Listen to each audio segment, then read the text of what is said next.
Salut la team NE, j'espère que vous allez bien. Aujourd'hui on se retrouve avec Ilan, joueur de Ligue 1 au Stade de Reims, d'ailleurs qui est de chez moi, qui est passé par les Girondins. Mais il vous en parlera dans une autre vidéo la team. Très gros dribbleur numéro 10, aujourd'hui il va vous donner tous ses meilleurs conseils sur ses 3 meilleurs dribbles, différentes situations de match. Voilà. Ouais, c'est ça. Il va vous régaler la team, c'est parti, on attaque.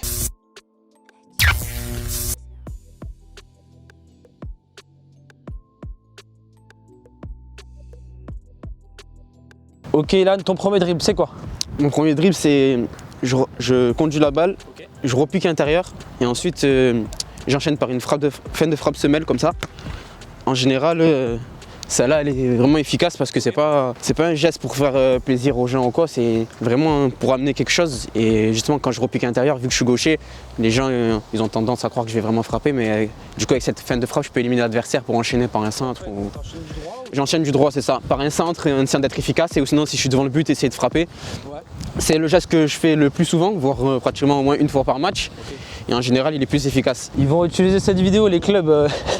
Ils vont dire, bon les gars, le petit Keval, il va faire ça, donc bon. Tu peux la faire en mouvement, Ilan. Okay. Mais d'abord, tu la décortiques techniquement. Donc là, voilà, je conduis la balle, Voilà, je fais ça. Et ensuite, comme ça. Voilà, c'est ça. Mais on va dire plus que le joueur, vu que il va plus me laisser ouvert cette truc vu que je suis gaucher, donc il va plus se mettre vers là. Et du coup, en faisant ça comme ça, je fais comme ça. Et en général, il va juste se tourner, mais moi, ça va me profiter pour aller prendre de la vitesse et l'éliminer tout simplement. Avant de passer à la phase pratique à vitesse réelle, si par exemple tu m'amènes vers là-bas, ouais, et que tu vois que c'est impossible de repartir. Ah, si c'est impossible, justement, chose que je fais, parce qu'il y a des fois des défenseurs qui la défendent bien. Ouais. Donc justement, si je fais ça, on va dire que le joueur va aller de l'autre côté. Et du coup, je remets un crochet vite fait ici pour enchaîner. C'est chose que j'ai fait aussi en match plusieurs fois. Et voilà, du coup, il faut s'adapter parce que si le défenseur doit anticiper, il faut que tu aies un plan B. Donc c'est ce que j'essaye de faire. Mais tout ça, c'est la rapidité. Il faut vite enchaîner. Okay. Parce que si tu mets un peu une seconde de retard, le défenseur il récupère le ballon. Ça va trop vite. Ok, vas-y, enchaîne. On va dire que moi je suis défenseur. Toi tu viens, t'as cassé une ligne. C'est ça. Ah, comme ça. Voilà, comme ça. Ok, super. T'as d'autres petits trucs à rajouter? C'est une feinte toujours des feintes qu'il faut être efficace. Il ne faut pas faire des feintes pour amuser la galerie, tout ça. Donc c'est un geste que j'ai travaillé parce que... On te l'a reproché sur le terrain, parfois ton coach il dit ouais Ilan, tu fais que croquer, sois efficace, etc. En fait non, parce que on va dire c'est vrai que je suis un joueur qui aime garder la balle, mais tout ce que j'essaye de faire c'est pour apporter quelque chose. Je vais pas essayer de faire cette feinte en général au milieu du terrain, ouais. Parce que ça va pas apporter quelque chose. Donc c'est toujours les zones, les 1 contre 1, ici au milieu de terrain. Tout ça pour amener une passe ou un décalage. Donc c'est très important que ça finisse par quelque chose. Si cette feinte-là, je passe adversaire et je perds le ballon, ça sert strictement à rien. Donc toujours apporter quelque chose. Okay, ça va. D'ailleurs la team NE, j'en profite pour vous le dire, vous avez en description le programme Skills Evolution qui vous permet de reproduire ces mêmes dribbles, la vitesse de cheville, la vitesse d'exécution et surtout la vitesse au niveau des appuis. Le lien est disponible en description. Ici, quand je suis dos au jeu et que je peux pas jouer dos au jeu, je peux pas la remettre, okay. C'est une feinte que voilà, j'aime beaucoup faire aussi, faire semblant de faire la passe comme ça et aller là-bas. Voilà, et ensuite le jeu s'ouvre, mais il faut vraiment la faire s'il n'y a pas trop de solutions parce que voilà. En pratique, il ne doit pas avoir de joueur qui te colle. Le joueur il est vraiment en mode il coulisse. Ouais, il peut me coller, moi si on colle, il faut mettre sa main, il faut essayer de se protéger. Il faut faire comme ça, il faut regarder, il faut faire vraiment un regard là-bas pour enchaîner là-bas. En fait c'est l'enchaînement, il faut qu'il y a tout qui soit coordonné, la tête, les pieds. Je voulais en parler avec toi Ilan, est-ce que quand tu es un dribbleur, ton jeu de regard compte beaucoup? Parce que je sais que tu vois quand il se place en boxe ou MMA, il regarde les pieds pour taper à la tête. Au niveau du regard, comment tu t'organises quand tu dribbles? C'est vraiment, par exemple, si un défenseur m'ouvre cet espace-là, au contraire, moi je sais que je vais aller là-bas parce qu'il veut m'amener sur ça. Donc du coup, il faut toujours faire un truc comme ça. Voilà, il faut voir ses pieds, c'est très important, les pieds aussi de l'adversaire. Si on voit l'adversaire qui fait comme ça, c'est là qu'il faut profiter avant qu'il pose son appui pour aller de l'autre côté. Tu regardes beaucoup le pied, c'est hyper intéressant ce que tu dis, les pieds, ok. Quand tu vois le pied s'orienter comme ça. Voilà, si un défenseur, il fait ça, et là il faut profiter. Okay. C'est ça, parce que le temps qu'il mette son appui, il faut profiter pour prendre de la vitesse. Et... Quand tu es en Ligue 1, ça va tellement vite, le défenseur aussi, il sait que toi, il attend ce petit geste. C'est ça. Donc ça se joue, c'est à l'habitude, à l'automatisme que tu vas voir chez le joueur. Après c'est le feeling aussi, hein. Des fois on voit les défenseurs qui sont physiques, tout ça, et ils sont là, ils sont sur les appuis costauds. Et en fait, il faut surtout arriver avec un peu de vitesse, parce que arrêter, c'est plus difficile de dribbler un défenseur de Ligue 1, surtout dans dans mon style à moi, qui a besoin d'être un peu lancé, on va dire. Donc c'est important de regarder les pieds et aussi parce que le défenseur regarde tes pieds aussi. Genre il veut t'amener quelque part. En fait lui c'est un jeu d'échecs. Lui il veut t'amener ici et toi tu dois lui faire croire que tu vas aller là-bas. Mais en fait pour venir ici. Et là, donc voilà, c'est pour ça que c'est très dur les 1 contre 1 en Ligue 1 parce que les défenseurs ils sont aussi expérimentés et voilà. Donc la team super intéressant, là on a vu les 2 premiers dribbles. À chaque dribble, il y a toujours une préparation. Aujourd'hui, il y a des joueurs qui viennent, qui cassent directement, il y a toujours une préparation ou sinon répondre à ce que propose le joueur en face.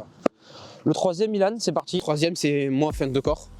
Chose que je fais, on va dire, mon geste le plus utilisé parce que je peux l'utiliser au milieu du terrain. Quelque chose que j'aime bien faire, voilà, venir là et mettre un petit jambe là et revenir là. Tu sais que je le trouve sous-coté celui-là. Parce qu'en fait, il n'est pas spectaculaire et les joueurs, ils ont souvent remplacé ce geste par le passement de jambe. C'est ça. Alors que le passement de jambe, je trouve que je sais que si un joueur fait ça, il va aller de l'autre côté. Alors que la fin de corps, je sais que tu peux faire ça, refeinter et partir. C'est ça, en fait, c'est mon geste préféré, enfin le plus utile en tout cas, qui passe le plus souvent. Parce qu'on va dire que j'ai un joueur avec profil bas, voilà. C'est-à-dire que si je fais ça, le défenseur il bouge pas, je peux repartir là-bas. Ça veut dire qu'en fait, ce geste-là, il te permet de t'ouvrir 2 portes. Pas qu'une porte, il y a des gestes par exemple comme le passement de jambe. Voilà, si je fais ça, ben, je peux pas aller là-bas, c'est fini. À moins que j'en refais un deuxième, mais c'est fini. Ce geste-là, si je fais ça et le défenseur il bouge pas, ben, je peux quand même aller là et aller de ce côté. Il y a des conséquences logiques à chaque dribble. C'est ça. Okay. Voilà, comme j'ai dit, un passement de jambe, je vais aller là, je peux aller que là-bas. C'est ça. Okay. Donc voilà, moi si je suis gaucher, je peux faire comme ça, tac, et je peux aller là-bas. Voilà, c'est... Mais ce geste-là, c'est beaucoup Neymar qui l'utilise aussi, en arrêté. Messi, voilà, c'est ça, mais c'est le geste le plus efficace. Tu fais le petit piqué ou pas? Admettons, moi je suis face à toi comme ça. Si les défenseurs, j'aime bien faire comme ça. Okay. Très important ça aussi, et sous-côté comme tu l'as dit tout à l'heure aussi. Parce qu'un défenseur ne va pas défendre avec le pied comme ça. Toujours mettre le pied comme ça. Pourquoi? Parce que si la pied en l'air, ça va tellement vite, et aussi ils ont la peur du petit pont. Surtout que voilà, si le défenseur il est là, je suis sur la ligne de touche, bah, le plus logique, c'est que j'aille de ce côté, parce que c'est fermé là. Mais justement, faire ça, et là, par contre, il faut soulever la balle. Et en général, ça passe tout le temps, parce que le défenseur va obligatoirement faire comme ça. Tu vois, c'est super important ce que tu dis. Tu es un super bon dribbleur en Ligue 1, mais tu veux pas amuser la galerie, tu veux être efficace. Et tu vois, pour leur parler, Ilan, on part un peu sur la conclusion des 3 dribbles, mais quel est le message que tu vas faire passer à un joueur? Parce qu'on veut beaucoup amuser la galerie, mais chercher l'efficacité. Toi, tu as réussi à trouver les deux, parce que tout de même, la crève, c'est beau. Et la fin de corps, c'est hyper efficace, ça crée quelque chose. Et d'ailleurs, ça crée la beauté de l'action, tu vois. J'étais beaucoup comme ça quand j'étais petit. Okay. Quelqu'un qui... j'aimais beaucoup le dribble, donc des fois tenter des choses pas trop efficaces et les coachs s'énervaient tout ça, mais c'est normal. Et après au fur et à mesure du temps, tu montes en niveau, au bout d'un moment t'es obligé parce que ça passe plus des gestes que pour amuser la galerie. Voilà, il n'y a pas beaucoup de joueurs au monde d'aujourd'hui, je pense qu'il n'y a que Neymar qui est capable de faire, on va dire, des gestes assez, même si des gestes qui sont au milieu du terrain mais qui passent, des gestes que des joueurs même de classe mondiale Messi ne peut pas faire, je pense. Mais pour moi, le geste le plus efficace, c'est la fin de corps, le crochet, ce qu'ils font les Hatem Ben Arfa, les Lionel Messi, parce que c'est un geste qui te permet, comme j'ai dit, d'ouvrir 2 portes. Et c'est très important quand tu peux aller sur le pied gauche et aller sur le pied droit. Parce que comme j'ai dit, en général, il n'y a pas beaucoup de gestes techniques qui t'ouvrent 2 portes. C'est-à-dire que tu peux aller à gauche et tu peux aller à droite. C'est-à-dire que ce geste-là te permet d'aller frapper sur ton pied gauche. Et au cas où, si le défenseur anticipe, tu peux vite aller sur le pied droit pour enchaîner vite. Et comme j'ai dit, voilà, il y a des gestes qui... ça ouvre qu'une porte, c'est-à-dire comme j'ai fait tout à l'heure la fin de frappe semelle. Si le défenseur défend assez bien et que je suis pas assez rapide, c'est mort. Voilà, tout simplement, c'est mort, c'est-à-dire qu'il a gagné son duel. Surtout au monde professionnel, Ligue 1, les défenseurs sont quand même préparés pour ça. Et il y a les vidéos aujourd'hui, donc voilà, comme j'ai dit, Messi, moi le premier à Reims, on a fait la vidéo sur lui, sur ses crochets, tout ça, mais ça sert à rien, ça passe.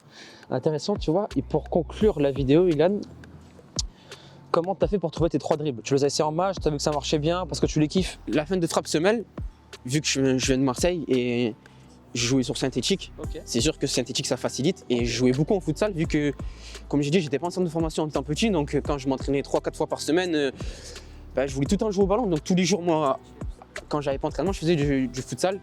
Futsal synthétique avec les potes, avec des amis, tout ça. Et voilà, je la tentais surtout là. Ensuite que j'essayais de reproduire en entraînement. Et surtout après un match, c'est un geste qui est fait pour faire un match et il faut travailler. au début, cette feinte-là, la feinte de frappe que je fais semelle, c'était plus une feinte de frappe, c'est-à-dire une feinte de frappe comme ça, tout simplement.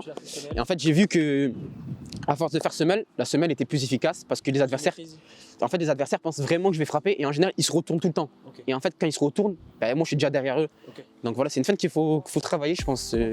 Ouais, c'est un geste qu'il faut travailler tout le temps, l'entraînement, et surtout, il faut la faire en match. Même si on rate une fois, deux fois, trois fois, il faut continuer.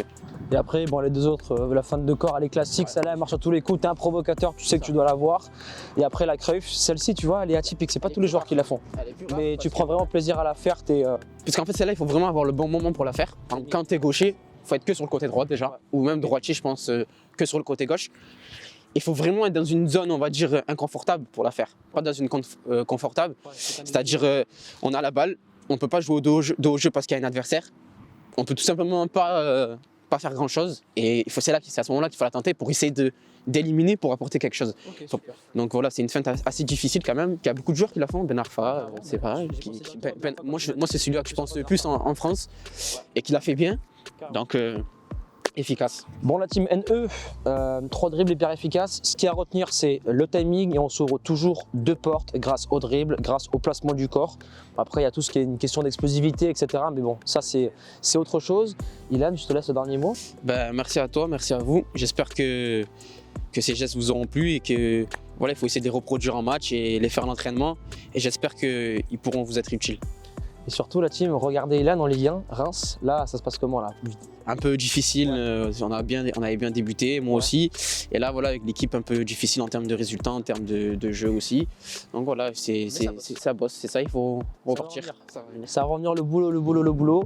La team NE, comme d'habitude, explosez la barre. Des likes, des commentaires, abonnez-vous à la chaîne. Et à présent, on vous laisse là. Persévérance et motivation et on avance ensemble.